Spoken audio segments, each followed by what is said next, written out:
नमस्कार, आप देख रहे हैं एग्जाम टूर। शिक्षक अभ्यर्थी टीआरई 4 की तैयारी करने वाले थे और वेट कर रहे थे कि अगस्त में टीआरई 4 आएगा, लेकिन अभी जिस तरीका से देखा जाए तो टीआरई 3 में ही ग्रहण लगा हुआ है और बीपीएससी को भी अभी लगातार सफाई देना है, क्योंकि एयूयू के द्वारा यानी आर्थिक अपराध टीम के द्वारा उनसे 12 से 15 प्रश्न लिखित में जो पूछे गए हैं, आगे क्या हो सकता है, एग्जाम होगा या नहीं होगा, क्या कुछ संभव है, इस पर लेकर नवीन सर से चर्चा करेंगे।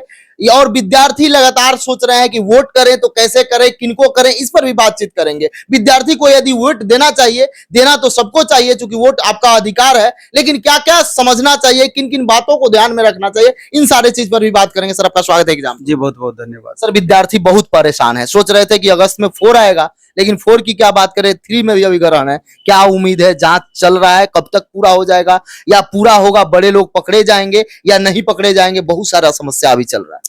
जिस हिसाब से मामला स्टार्ट हुआ था, आप देखेंगे कि प्रारंभ में आर्थिक अपराध इकाई कितनी सख्ती से आगे बढ़ रही थी और बाद में चल करके स्टेट गवर्नमेंट का भी सपोर्ट मिला और धीरे धीरे करके सारे मामला बाहर निकलने लगे। लेकिन बड़ी मछली की जो एक बात आप की है, तो हमको लगता है कि कहीं ना कहीं वहीं पर आकर के मामला अटक गया, जिसके कारण सारा रफ्तार अभी आप देख रहे हैं कि स्थिर हो गया है। इलेक्शन एक बड़ा कारण है, और भी बड़े कारण हो सकते हैं, बड़ी मछली वाले भी बड़े कारण हो सकते हैं उसमें।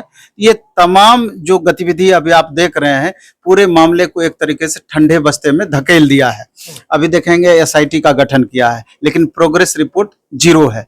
उधर तो आप देखे थे जिस समय बीच में शुरुआत में डेली डे बाय डे का कुछ ना कुछ न्यूज निकल करके आता था, यहाँ छापेमारी हुआ, यहाँ ये हो रहा है, वहाँ ये हो रहा है। लेकिन अभी मामला पूरी तरीके से स्थिर है और परिस्थिति यहाँ तक बन गई है कि देखेंगे टीआरई 4.0 अगस्त में होना था।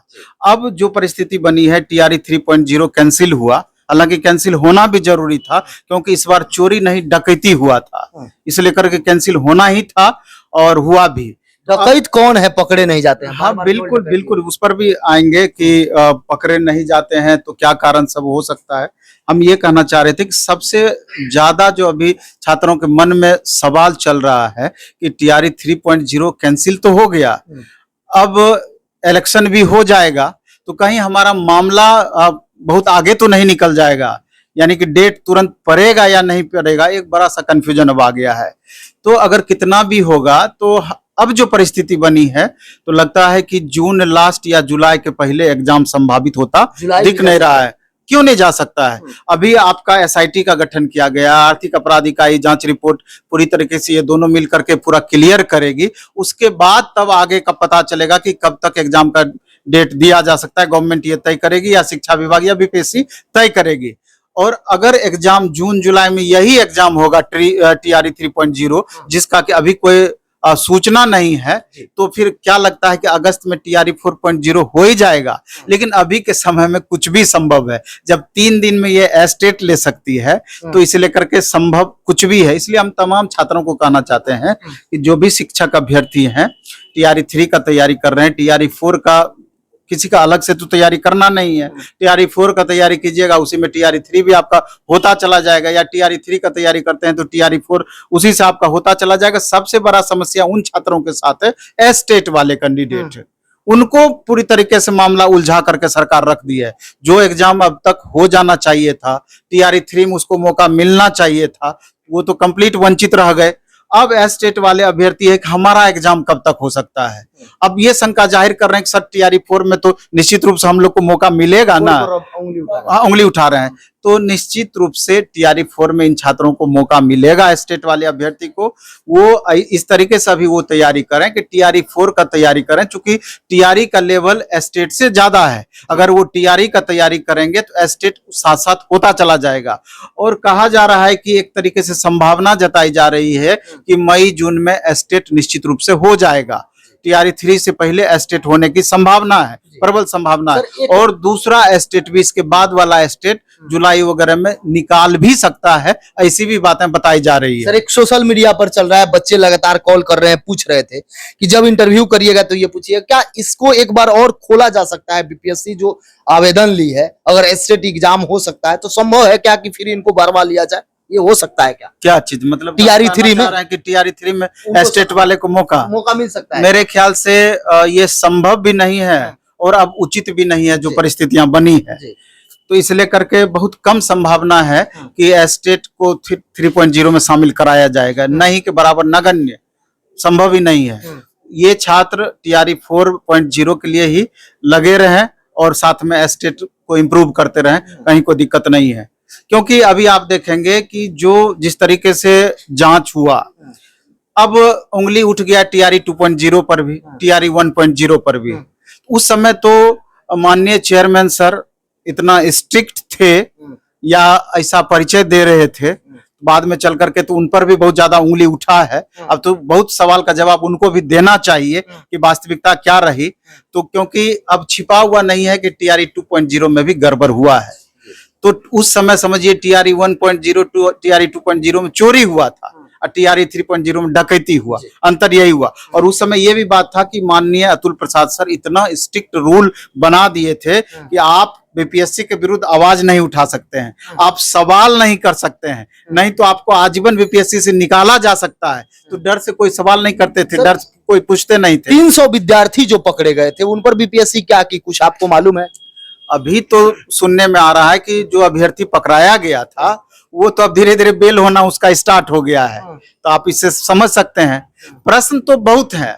प्रश्न सबसे बड़ा ये है कि TRE 1 TRE 2 में किस तरह का रिजर्वेशन का आप पालन किए कि आप विकलांग कैटेगरी को ले लीजिए और महिला अभ्यर्थी को ले लीजिए, और अदर स्टेट वाले महिला अभ्यर्थी को बिहार में कैसे आरक्षण मिला, ये भी बड़ा सा सवाल है। और विकलांग कैटेगरी का इतना कट ऑफ हाई कैसे गया, अदर स्टेट के विकलांग कैटेगरी को बिहार स्टेट के विकलांग कैटेगरी में रिजर्वेशन का लाभ दिया गया, ये किस नियम के तहत हुआ? महिला और पुरुष अभ्यर्थी का कट ऑफ बराबर कैसे संभव हो पाया, जबकि TGT PGT टीचर में 35% महिलाओं के लिए स्पेशल रिजर्वेशन था और PRT के लिए 1 to 5 और 6 to 8 के लिए 50% का स्पेशल रिजर्वेशन महिलाओं के लिए था, बिहार के महिलाओं के लिए। तो फिर यहाँ पर कैसे दोनों का कट ऑफ बराबर हो गया? बिहार के महिलाओं में अदर स्टेट के महिलाओं को आरक्षण का लाभ कैसे मिल गया? तो सवाल बहुत सारे हैं और हमको लगता है कि अगर सही तरीके से जांच की जाए, जांच एजेंसी जांच करे, तो इससे पूर्व के चेयरमैन को जवाब देते देते पसीना छूट जाएगा। सर, जिस तरीका से आप प्रश्न किए थे, पूर्व का चेयर अतुल सर ने उसको ट्वीट किया था महिला आरक्षण को लेकर, और कोर्ट ने उनसे फिर से मांग किया है, डिमांड किया है। लगभग 2 सप्ताह पहले भी मांगा था, वो लोग नहीं दिए। फिर से ऑर्डर आया कि 2 सप्ताह के भीतर आप दें। क्यों नहीं वही ट्वीट दे देते हैं वहां, जिस तरह अभ्यर्थी को बोले थे कि इस तरीका के कारण से अंक बराबर हो गया, वो ट्वीट वहां काम नहीं करेगा क्या? नहीं, अब क्यों काम करेगा वो? तो उस समय तो पावर में थे, तो अपने हिसाब से सारा कुछ किए। जवाब तो उनको हर जवाब देना चाहिए और जवाब दिए भी। आप देखे होंगे जो हमने जो सवाल किया, दूसरे दिन जस्ट उसका पूरा का पूरा जिस हिसाब से सवाल किए थे उसी हिसाब से जवाब दिए। लेकिन भाषा इतना कलिष्ट कि साधारण लोग उस भाषा को समझ नहीं सकता है। सर, विश्वसनीयता यदि बीपीएससी की बात करें तो कुछ समय पहले बहुत सारा विद्यार्थी विश्वास करते थे, इवन अदर स्टेट में चले जाइए, यूपीएससी के बाद कोई विश्वास करता था तो बीपीएससी पर। लेकिन अब विश्वसनीयता खो चुकी है बीपीएससी, उसको अब क्या करना होगा? विश्वास बनाए रखे, विद्यार्थी तैयारी करें। और आए दिन देखिएगा जो प्रश्न पत्र लीक का मामला है, बहुत सारा लोग बोल रहे थे कि इससे पहले के एग्जाम में भी हुआ है। क्या कहिएगा, अब बीपीएससी को क्या करना चाहिए? नहीं, विश्वास तो बीच में इतना ज्यादा बच्चों का विश्वास, अभ्यर्थी का विश्वास बीपीएससी पर बढ़ा था कि एक उदाहरण के आज तक के इतिहास में, बीपीएससी के इतिहास में इस तरह के चेयरमैन नहीं आए थे, इस तरह का बदलाव कभी नहीं देखा गया कि आज एग्जाम दिए, आज शाम तक में आपको उसका आंसर की शाम तक में आ जाता था, इतना फास्ट। लेकिन इतना फास्ट के पीछे वजह क्या था, अब धीरे धीरे निकल करके बातें सामने आ रही है।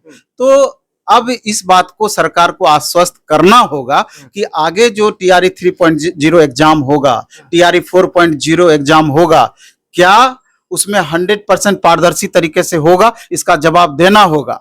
अब तो छात्र यहाँ तक, अभ्यर्थी चूंकि आगे इलेक्शन है, अब यहाँ तक प्रश्न करने लगे, अब तो हम नोटा दबाएंगे। तो अब ये होगा, सरकार पर से एक तरीके से विश्वास हट गया। और सबसे बड़ी बात ये देखिए कि आप 7 साल से वैकेंसी नहीं दिए और 1 साल में 4 बार आप वैकेंसी देने जा रहे हैं, और अभी तक आप अटेम्प्ट का मामला भी क्लियर नहीं किए गए हैं कि क्या 3 ही अटेम्प्ट मिलेगा कि 3 से अधिक अटेम्प्ट मिलेगा।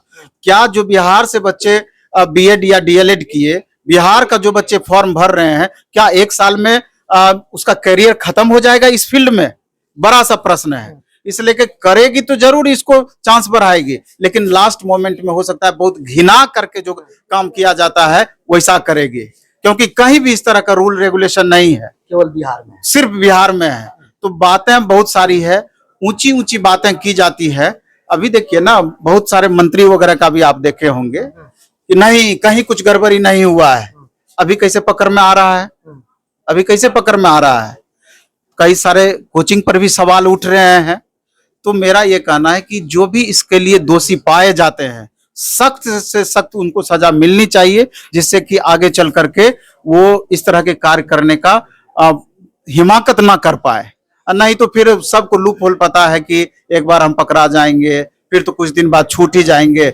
अगर लग गया तो ठीक है, नहीं तो फिर देखा जाएगा। सर, प्रिंटिंग प्रेस का जो मामला है, अभी तक कहीं भी चले जाइए किसी भी स्टेट में, ये नहीं कि बिहार में सरकारी प्रिंटिंग प्रेस नहीं है। यदि सरकारी रहता तो उसका जवाबदेही थोड़ा सा अलग होता है। हर बार टेंडर दिया जाता है, जो भी टेंडर में कम पैसा लेंगे, कम पैसा मांग करेंगे, या टेंडर वाले जो देते हैं उनको घूस देंगे, उनको टेंडर दिया जाता है। ये सब भी बहुत समस्या है सर, इसको लेकर क्या कहिए? नहीं, इस बात की तो गारंटी यहाँ पर भी नहीं है कि सरकारी ही आपका रहेगा तो वहां पर गड़बड़ी नहीं होगा। ये तो जो जिनको ये भार दिया जाता है, जिनको जवाबदेही दी जाती है, तो वहीं से लीकेज का मामला स्टार्ट हो जाता है। तो ये पैसा का जो खेला है, ये क्या नहीं करवा देता है। लेकिन सरकार को इसमें करे से करे रूल को फॉलो करवाना होगा। जिनको भी ये लीज या टेंडर दिया जाता है, और सख्त से सख्त कार्रवाई का उनको पहले से दिखाना होगा कि अगर कहीं तरीके से किसी भी तरीके से गड़बड़ी होती है तो किस तरह का कानूनी कार्रवाई का सामना आपको करना पड़ सकता है। तो ये सारा कुछ क्लियर होना चाहिए, तभी जाकर के कुछ हो सकता है। नहीं तो फिर इसी तरीके से चलते रहेगा। अगर आप ईमानदारी पूर्वक देखें तो 56वीं से लेकर के 59वीं तक 69वीं तक बीपीएससी का जांच किया जाए। फिर बिहार एसएससी का मामला देखिए, जब भी एग्जाम होता है तो बहुत कम बार ऐसा एग्जाम हुआ होगा जो कि पूरी तरीके से फेयर हुआ होगा। दरोगा का देख लीजिए, बिहार पुलिस का देख लीजिए, सबका तो वही हाल है। सर, लास्ट प्रश्न ये है, एक बार प्रश्न पत्र लीक हुआ था तो उस समय बार कोड लाया गया था। इस बार भी प्रश्न पत्र लीक हुआ, बड़े पैमाने पर हुआ। क्या बदलाव संभव है? क्या प्रश्न का लेवल बदला जाएगा कि क्या किया जाएगा? क्योंकि बीपीएससी सोच रहे हैं कुछ ना कुछ विद्यार्थी के लेकर क्या करना चाहिए। नहीं, अब बार कोड का जहां तक सवाल है, तो बार कोड के पहले का प्रश्न निकल करके सामने आ गया। तो इसलिए करके सरकार है, सरकार के पास पूरा बॉडी है, वो चाहे तो कुछ भी संभव है, कभी भी गड़बड़ी नहीं हो सकता है। लेकिन उस लूप होल को समझना होगा, लूप होल को पकड़ना होगा। तो इसलिए करके अब एक शुरुआत में अतुल प्रसाद सर आए, किस तरह का इमेज अपना क्रिएट किया, बहुत हद तक लगाम भी लगाए, लेकिन बाद में क्या हो गया, इसलिए करके प्रश्न बहुत सारे हैं, जवाब उसके सीमित। जो भी व्यूअर देख रहे हैं, वीडियो थोड़ा सा बड़ा हो सकता है, इसलिए सोचे कि एक अलग से वीडियो लाएंगे जिस पर कि आप लोगों का जो लगातार कमेंट आ रहा है कि क्या हम नोटा ही दबाएं या वोटिंग नहीं करें, इस पर लेकर बनाया जाएगा कि वोटिंग करने से पहले अभ्यर्थी को क्या सोचना चाहिए, क्या विचार रखना चाहिए, किस तरह का बात सोचकर आप वोटिंग देने जाएं। वोटिंग सबको देना चाहिए। नवीन सर से इस पर अलग से एक वीडियो बनाएंगे, उस पर चर्चा करेंगे। सर, समय देने के लिए बहुत बहुत धन्यवाद। धन्यवाद आपका। लेकिन हम ये कहना चाह रहे थे, नोटा वाला प्रश्न की, नोटा ऑप्शन नहीं है इसका ऑप्शन ये है कि अब युवाओं की भागीदारी राजनीति में बढ़नी चाहिए, और ये इस बात को समझे। दिक्कत ये है कि जो भी कहां से बढ़ेगी? 40 सीट है, 40 सीट में देखा जाए तो 20 सीट केवल परिवारवाद वाले हैं, तो विद्यार्थी कहां से बढ़ेंगे, युवा कहां से बढ़ेंगे? नहीं, पार्टी से टिकट लेने की बातें यहाँ कहाँ हो रही है। निर्दलीय कभी कोई जीतता है नहीं। अब उस तरह का गठन करना होगा, यूथ को एकजुट होना पड़ेगा, और तब जाकर अपना प्रतिनिधित्व देना पड़ेगा, तभी कुछ बदलाव संभव है। ऐसे कुछ भी बदलाव संभव होता जो भी एग्जाम टूर पर नए हैं, चैनल को सब्सक्राइब कर लेंगे, लोगों में शेयर करेंगे।